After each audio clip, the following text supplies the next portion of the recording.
Hi friends, this is Moving episode 4, the finale, because we have finally moved. The next video that we'll be sharing will be an actual recipe. It's been so long, I can hardly wait.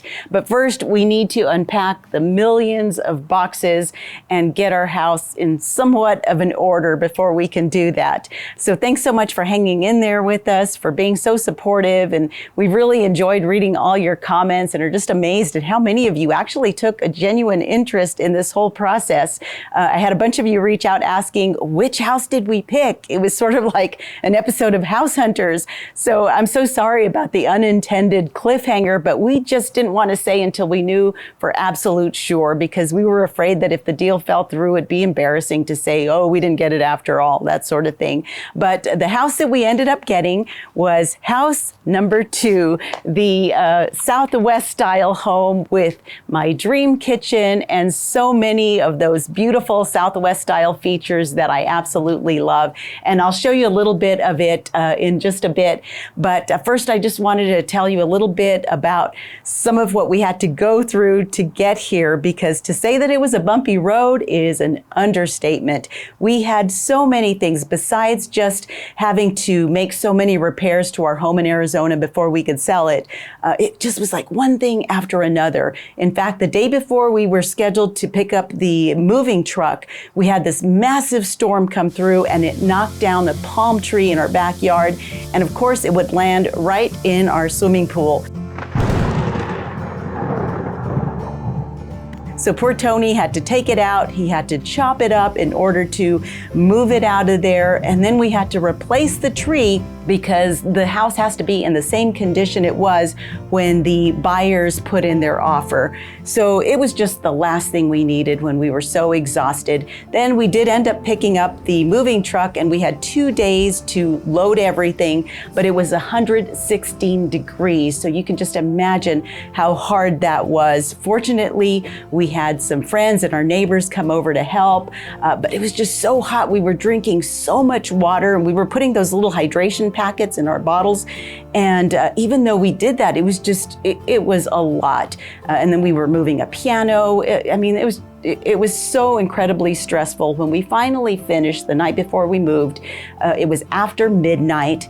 Tony and I slept in this little air mattress. The whole house was empty, and we set our alarm for 4:45 in the morning so that we could get up and hit the road first thing in the morning. Today's the day. We wanted to leave at 5:30, but it's almost 6 o'clock. Long story there with the whole window thing. Anyway, Tony's loading up last minute things in his truck, but we had to have the moving truck ready to go with my car. And to make it easier, we have it further down the street. But anyway, it's a beautiful sunrise. Good things ahead. Unfortunately, good things were not ahead because it was kind of a nightmare, and I'm going to have Tony join me to explain some of what happened. Nightmare to say the least. Right. The plan was I was gonna drive the moving truck and towing her car behind me, and Marcy was gonna drive my pickup truck following. And as we pulled off in the morning, got maybe about a half a block down the road, and I noticed in my rearview mirror that her flashing the lights on my truck, and it's like, oh boy. And we're off.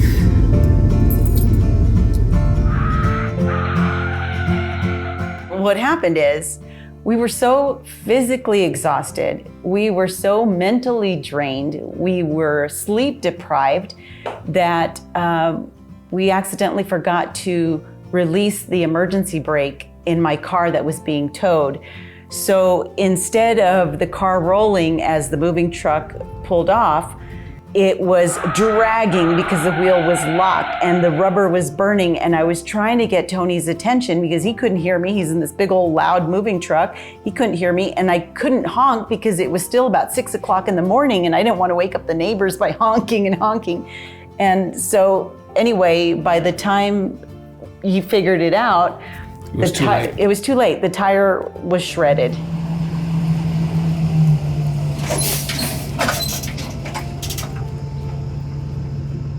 Unbelievable. Yeah. Unbelievable. Right? So something so simple So just note to all, when you're when you're super tired and you're moving, you're gonna make a mistake, and that one cost us. So instead of leaving with our original plan early and hitting the road by 6 at the latest. By 6 at the latest. Now we had this tire to deal with, and there was no way we were going to get on the road with this tire shredded the way it was. So we had no choice but to go to our local tire shop. Problem was, they didn't open until 8 a.m. So right there, we're already 2 hours behind, and everything just kept snowballing. So as bad as that was, so now we're thinking this cost us 2 hours.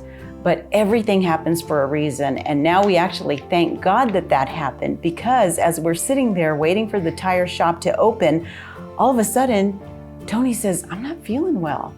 And this isn't like Tony at all. And he was actually dizzy and lightheaded.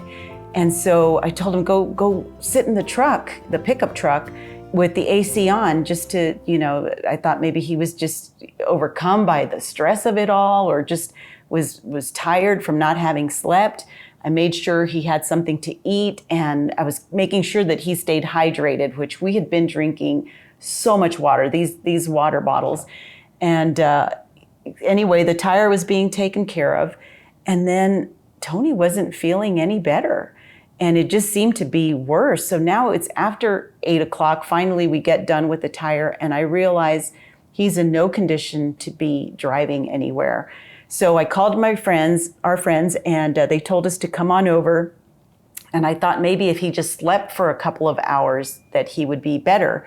But we went over there, and he was hydrating the whole time, putting in those hydration packets and the whole bit. And then he actually got worse and started cramping up. Oh, never have I ever experienced that before. It was brutal. It was painful. Just out of nowhere, they just cramped your legs, on my hamstrings, just come, and it was very painful. And yeah, I drank, no plug for the Smart brand, but I guess I wasn't very smart. We were drinking about, 15, 20 bottles during the 2 days that we were moving in 116 degrees weather, and thinking we were doing the right thing. I thought I was doing the right thing, staying hydrated. But my mistake was, as the doctor told me later, was I wasn't eating. I didn't eat basically for those 2 days because it was so hot. Yeah, you're so sweating. We're so stressed to get things done that all I did was some protein shakes basically, because she was insisting that, you're making food. Hey, let's eat. Our neighbors are bringing your food over. But it's like, it's 116 degrees. It's hot. I don't want to eat hot food. I just want to drink cold water. So I thought I was staying hydrated, thought I was being smart. And the doctor said, even then, your problem was you had nothing in you. Yeah, so he said the doctor, because at some point there we realized I needed to get him to urgent care. But here's the problem. He couldn't drive because his legs were so cramped up. He needed to be driven to urgent care, but the moving truck was loaded to the gills. The passenger side was full. 2 people could not fit in there. The pickup truck that I was driving was full. The passenger side was full. 2 people could not be there. So thankfully, our friend had not left for work yet, so he let us borrow his car so that I could drive Tony to urgent care. It was just like such an ordeal just to get there. But anyway, they ended up giving Tony 2 fluid IVs, because he was that severely dehydrated. So we were there probably 4 or 5 hours. And when we left, he was a new man. He felt great. I was ready to load another truck. Exactly. You would have thought nothing ever happened. Not. But it was just so crazy. So anyway, we by the time we returned the car, we got something to eat. And by the time we hit the road, it was probably about 9 hours later than expected. So we just took it slow. We were being really smart, really cautious from that point. We learned our lesson. We were drinking a lot of water and just taking our time. And we did have to drive really slow because of the moving truck pulling all the weight of the car. So we were going about 50 miles per hour. And we encountered some crazy rain. It was our departing last monsoon's experience in Arizona going through Tucson. Yeah, Arizona's way of just kicking us on our way out the door. The door hit you. And exactly, and I was white knuckling it, man, going through the rain in some parts. It was pretty scary. But our plan was, if we can just make it to Lordsburg, which is this one town on the way. We're like, we'll spend the night there, we'll get a good night's sleep. And so we pull up to Lordsburg and it's already late. It's like, 11:30 or whatever. And every single hotel room was booked. So we killed another like 45 minutes driving around just trying to find a room. So we ended up having to get back on the road and drive to the next town, which was Deming. And at the speed we were going, it was another hour and a half. So we did get a hotel room there, but it was already after 1 a.m. We were exhausted. It was just like the day from hell, to be completely honest. But then the next morning, we got up, we slept in, we got up and drove into Las Cruces. And when we picked up the keys to the house, we got here. And from that point forward, everything changed. It was all good from then on. Well, actually, was there more bad? For me, where it changed was turning in that U-Haul truck. Oh yeah, but that was way later. But when we got here, my nephew was here ready to help. My brother came ready to help. Both of them like freakishly strong guys. My brother-in-law came ready to help. My stepdad. All the men were unloading the truck. My sister, my mom, my sister-in-law came in. They were helping me unpack the dishes. And so we got the whole house all ready and the trucks unloaded. And it was just so great to be supported and to be here and to be around family after so many years of me being away. Just felt so good. And we just feel so blessed being here now, realizing that this definitely was the house for us. Everything about it is just perfect.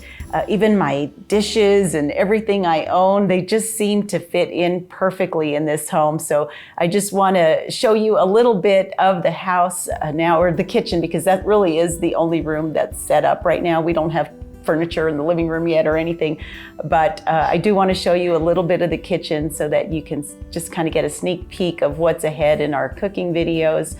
And then I also want to show you just one more thing, which is my absolute favorite thing about this house, which may seem silly, but I always dreamed of having a house with saltillo tile. And that basically is Mexican clay tile that is handmade. And so it's imperfect because it's art, and there's such beauty in imperfection. But there's a couple of tiles that have little paw prints on them. And so it just sort of feels like a little piece of Miley made the move with us. And it's just so beautiful. I didn't mean to cry, I'm sorry. That's all right. Anyway, this whole house is just a dream come true, and we're so blessed, and we just thank God for it. And we're excited to be sharing some cooking videos with you coming up from here, and also maybe sharing some of New Mexico and some of the cool places to go and visit while you're here. But anyway, we'll see you next time. I'm sorry for rambling. I'm sorry for being emotional. I think maybe I'm tired still. But I'll wrap this up. Thanks for watching.